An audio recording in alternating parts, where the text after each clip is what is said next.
The desert sky burned gold, and beneath it she stood taller than legend, colder than prophecy. The alien queen, commander of an army forged in silence and blood. In front of her, a lone human, no armor, no weapons, only breath and history behind his eyes. They were enemies, two species at war for generations. But in her arms, wrapped in soft cloth and impossible silence, was a child. Not just any child, their child. Born of a night never meant to be remembered. A living violation of every law she was sworn to uphold. And as she placed that child in his hands, 10,000 soldiers behind her froze. The sky didn't fall, but the war did. The wind didn't speak. It held its breath. Golden light spilled across the ridge like liquid fire, casting long shadows over cracked stone and weathered armor. The air shimmered with heat, but no one moved, not the queen, not the 1,000 soldiers standing behind her in perfect silence. Only him. Ryan stood there, hands trembling around the impossible weight of a child wrapped in soft, silver fabric. It barely stirred. Its warmth pulsed faintly against his chest, steady, innocent, unaware of what had just been placed into the hands of a man who, minutes ago, was still called enemy. He didn't speak. He couldn't. The queen's eyes found his. No words passed between them at first. Her expression didn't falter. But behind that steel gaze, something cracked. Not regret, not sorrow. Something older, something worn. Her lips moved barely more than breath. You know they'll come for us both now. Not a warning, a certainty. Ryan met her gaze, not with resistance, but with something far quieter. He nodded once, a simple motion, one that carried no fear, only acceptance. She turned away first. The soldiers behind her remained still, watching their queen retreat without a single order spoken. Not a step was taken to stop him. Not a single weapon raised. Because something greater than fear now echoed in the silence between them. He held the child tighter. And the sun, for just a moment, seemed to pause on the edge of the horizon, caught between ending one day and beginning something no one had prepared for. The desert swallowed the last of the light hours ago, leaving only silence and the faint hum of life hidden beneath the sand.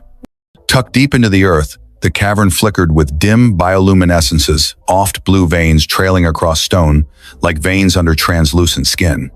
The air was cooler here, still. The outside world, for a moment, forgotten. Ryan moved slowly, careful not to wake the child in his arms. He lowered her onto a bed of thermal moss, the kind that pulsed gently beneath living weight. The child shifted, sighed, then stilled again, tiny fingers curling against the cloth she was wrapped in.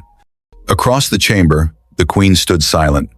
Her armor, once a seamless second skin, now lay in pieces beside her feet, its gleaming plates reflecting fragments of fading light. Without it, she looked smaller, not weak, just real. Like the war had finally stepped back from her shoulders, if only for a breath. She sat down across from him. No throne beneath her, no crown, just smooth stone and silence. Her breathing was uneven, as if her body wasn't used to softness. A quiet tremor threaded through her shoulders, the first sign of fragility she'd allowed to be seen in years. For a while, neither of them spoke. Then the child stirred. A small sound, a reminder that time was still moving. Ryan broke the silence, voice low but steady. Why did you give her to me? Her gaze met his. Not cold, not calculating, just tired and honest. Because you're the only one who wouldn't use her. The answer didn't need explanation. It hung in the air between them, heavier than all the armor she had ever worn. A truth born not from strategy, but from trust, raw and dangerous. Outside, the desert wind shifted above them. But down here, the world held its breath. The walls were built for silence, smooth obsidian, soundless floors, and a ceiling that swallowed echoes. The war chamber existed for command, for strategy, for control. Not for this. Not for them. She had summoned him under pretense. A debriefing, a discussion behind locked doors where power could be exercised with no witnesses, no consequence. At least, that's what it was supposed to be. But something shifted the moment the doors closed. He stood tall, cautious, but unafraid. She, cloaked in armor and rank, stared too long before speaking. The words were formal. The air wasn't. He asked a question she wasn't prepared for. She answered a little too personally. and something cracked. A glance held too long, a breath released too slowly. The war didn't matter in that moment, nor did loyalty or bloodlines. Curiosity came first, barely visible, but there. Then tension. Then heat. She stepped forward. He didn't move away. The kiss was unexpected, not gentle, not soft. A collision of pride and ache and forbidden want. It wasn't romantic, it was necessary, urgent. Like two people trying to forget who they were just long enough to remember how to feel. She took him to her quarters without a word. Inside, nothing was said. No promises, no names. Only motion, only heat. Her skin against his, her breath in his mouth, the hiss of cloth sliding from bodies built for battle, now surrendering without weapons. It wasn't love. It wasn't war. It was something in between. When it ended, they didn't speak. They dressed. She left first. The next day, they pretended it hadn't happened. They were enemies again. She gave him orders. He followed them without question. They never spoke of that night. Until now. The silence on the bridge wasn't peaceful, it was deliberate. The kind that waits just long enough to become dangerous. The general stood motionless, arms behind his back, eyes fixed on the shifting starfield ahead. Every breath on the deck felt too loud. Every officer too still. No one spoke unless he allowed it. She had gone too far. And in that stillness, where discipline blurred into tension, he finally moved. One gloved hand lifted, slow and final. Send the order. The command was not shouted. It didn't need volume, just clarity. Retrieve the heir, kill the traitor. The words dropped like a cold verdict, felt more than heard. Across the bridge, officers bent to their tasks. No protests, no glances exchanged. Only the soft chime of systems awakening and the hum of war routines long rehearsed. Tactical overlays bloomed across the main screen coordinates. Atmospheric pressure, terrain mapping. A ghost of heat still lingered where their queen had last been seen. The fleet began to move. One by one, the warships peeled away from orbit, like silent blades cutting into night. Their engines didn't roar. They thrummed low, harmonic, and ominous. Beacons ignited along their hulls, glowing red through the clouds as they entered the upper atmosphere. Each vessel carried enough firepower to level cities, but they weren't sent to destroy. They were sent to correct. And in the eyes of the council, correction had only one outcome. The cavern had settled into silence. No movement, no wind. Just the faint breath of heat rising from the sleeping child curled near the wall, swaddled in cloth, and wrapped in dreams untouched by fear. A soft blue glow pulsed from the moss, growing above them, light not bright enough to define, only to hint. Enough to turn skin into silver, to catch the outline of her shoulder as she turned toward him. She hadn't spoken in hours. Her eyes found his, not searching, not pleading, just present. The war had fallen quiet, and what remained wasn't peace. It was something far more delicate. I never thought I'd feel anything other than duty, she said. Her voice didn't crack. It wasn't meant to. He moved closer. The space between them didn't resist. His hand reached up, fingers gentle, brushing a loose strand of her hair behind her ear. His touch lingered, not out of hesitation, but reverence. Then let's feel something else, just for tonight. She didn't answer with words. Their mouths met soft, slow, unhurried, not hungry, but deliberate. A quiet defiance against everything that should have kept them apart. Her lips parted, not in submission, but in surrender to a moment she had never been allowed to want.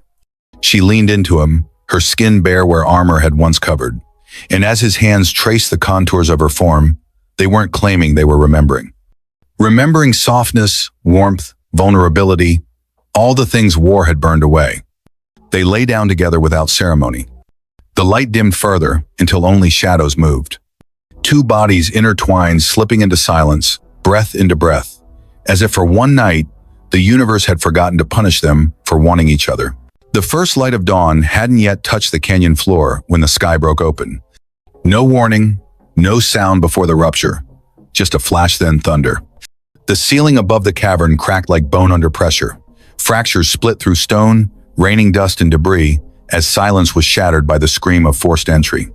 A column of light tore down from above, and with it figures. Dark, armored shapes descended fast, sleek as blades and just as merciless.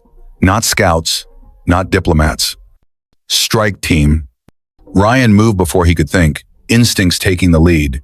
He threw himself over the child, pulling her close, curling his body around hers as the dust exploded outward and boots struck the ground. The queen rose from where she'd been resting, calm vanishing like mist at sunrise. She reached for her bloody relic older than the war, its edge humming as it woke. Her eyes didn't widen, her breath didn't quicken, but her stance changed. Every part of her readied for what she had feared would come. The first soldier stepped forward, face masked, voice filtered. "You came for blood," she hissed, every syllable honed like steel. "We came for the future," came the reply, cold and rehearsed. And then the silence collapsed. Steel met flesh. Sparks flew from stone. The chamber became a storm of violence, tight, brutal, claustrophobic. There was no room for tactics, no time for orders. Just motion, reaction, survival. The queen moved like she'd never been exiled, cutting through attackers with the grace of someone born to kill but forced to protect. Ryan pulled the child behind the shattered remains of a pillar, one hand steadying her, the other gripping a discarded weapon, knuckles white from the weight of knowing he had more to lose now than ever before. The air stank of ozone, blood, and betrayal. And through it all, the child didn't cry.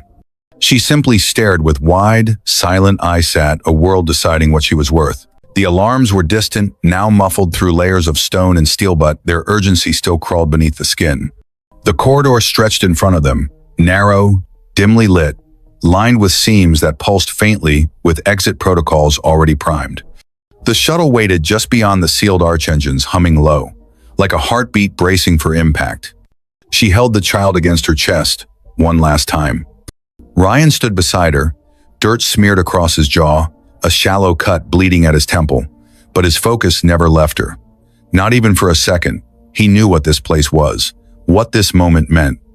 She looked down at the girl in her arms, so small, so quiet, so unaware of the war still echoing behind them, and something inside her pulled apart. There was only one way out, and someone had to stay behind to seal the gate.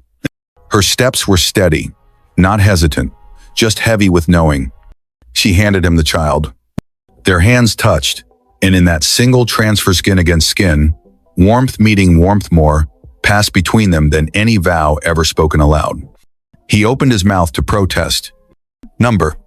But she was already backing away. "Protect her," she said, voice low but clear. "That's all I ever wanted." She didn't cry. She didn't tremble. She stepped to him, wrapped both arms around his neck, and kissed him, desperate, deep, final.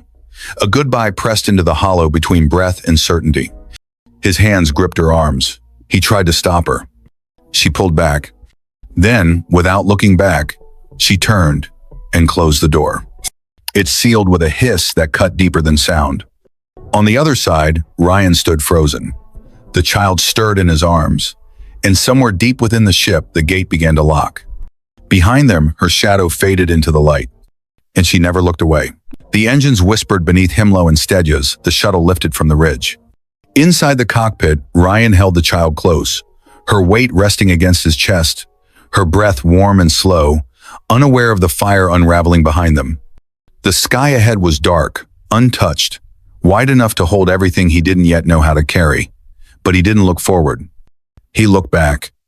Through the rear viewport, the earth cracked open, brilliant, violent light, splitting the desert in half. It wasn't just a detonation, it was a choice.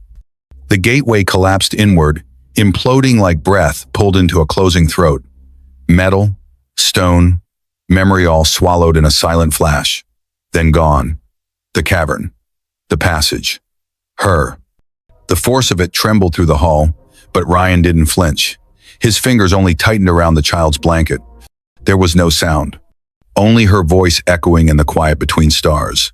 Not from the speakers, not from memory, from somewhere deeper. Tell her I chose love. Not regret. Not apology.